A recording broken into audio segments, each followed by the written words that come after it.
Helen here from Wild and Wonderful again. Now, for the last 2 days, I've kind of been a little bit out of commission.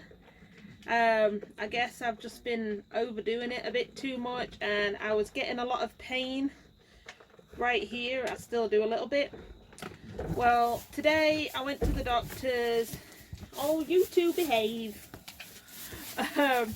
Today I went to the doctor's and it turns out I have a hernia, and so I've got to take it a bit easy for the next couple of days and just monitor my symptoms. But since I can't do too much around the farm lately, I figured I'd talk to you about 5 signs of goats going into labour.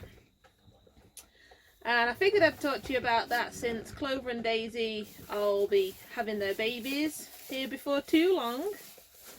Don't eat my camera, Daisy. Yeah, we're excited for babies, and so I just thought I'd give you the lowdown on 5 main things we look for right before little baby goats arrive. So the first thing we look out for are the softening of the tail ligaments.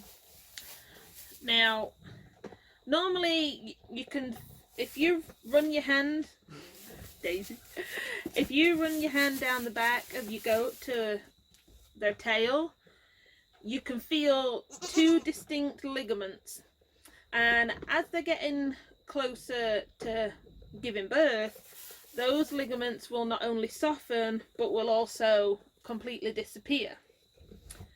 So that's a good indicator that labour won't be too long. Oh, Daisy.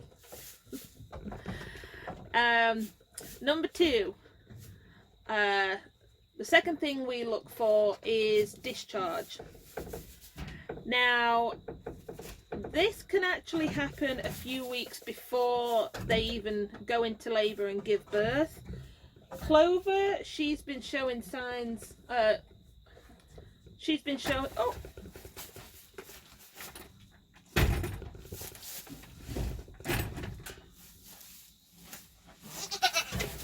sorry about that, guys. Daisy was fixing to knock over the feed.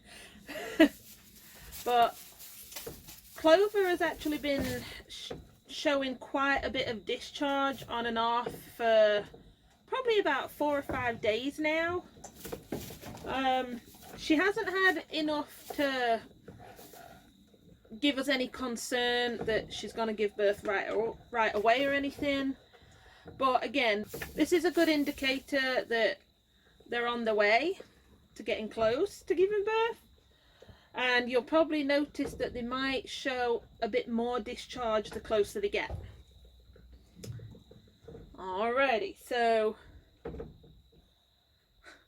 number 3 is what we like to call a puffy butt, so to speak. And again, I know you do a lot of staring at goats' rear ends when they're getting close to giving birth, and this is another one of them.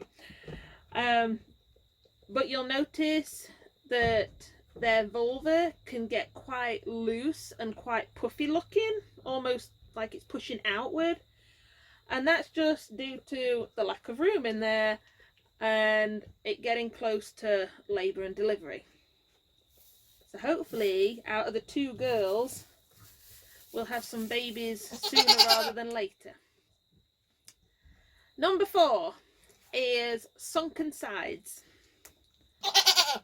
Now, before birth, baby goats will drop, and the top of the mama's side will look sunken in and somewhat hollowed out, close to their rear end. And that just shows you that the baby goats are getting prepared, so they might be making their way into the world before too long. And number 5 is restlessness. You might notice that your goats all lay down quite a lot but then get right back up as if they're uncomfortable. They might start pawing at the ground and pushing their head up against the fence or a gate or even your leg. And that might be an indicator that labour's started, just that they're starting to feel a little bit uncomfortable. Now, with our girls, Clover and Daisy, we actually think that Clover might give birth before Daisy. Clover looks like she has dropped. She's had quite a bit of discharge. She's wanting to stick right with us. Her personality is just being quite clingy lately, and that's not Clover, you know. Daisy, she doesn't look like she's dropped. She's being quite affectionate, but she hasn't got any signs of discharge either. But as with babies, any babies, you just never know. They'll make their appearance when they're good and ready. And as we learnt with Susan and Lily earlier this year, we all would have placed bets on Susan giving birth first, and it ended up being Lily. So who knows? So there you have it, guys. That's our 5 signs that we look for in a goat going into labour and getting ready for babies. Isn't that right, Clover? So now, here's a question for you guys. Who do you think's going to give birth first? Clover or Daisy? And how many baby goats do you think we're going to end up with this time? So just let us know in the comments below. And hopefully I'll be back to 100% again, health-wise, to where I can be doing stuff around the farm again, because I'm a get up and go person and I don't find it easy just sitting around a lot. So hopefully I'll be good to go before too long. Especially before these babies come, because I want to be up here with my girls. Isn't that right, honey? Yeah. Alrighty, guys, if you've got any questions or need to know anything, just let us know in the comments below and we'll get back to you as soon as we can. Okay, we'll keep you posted on the babies. We'll see you next time. Bye.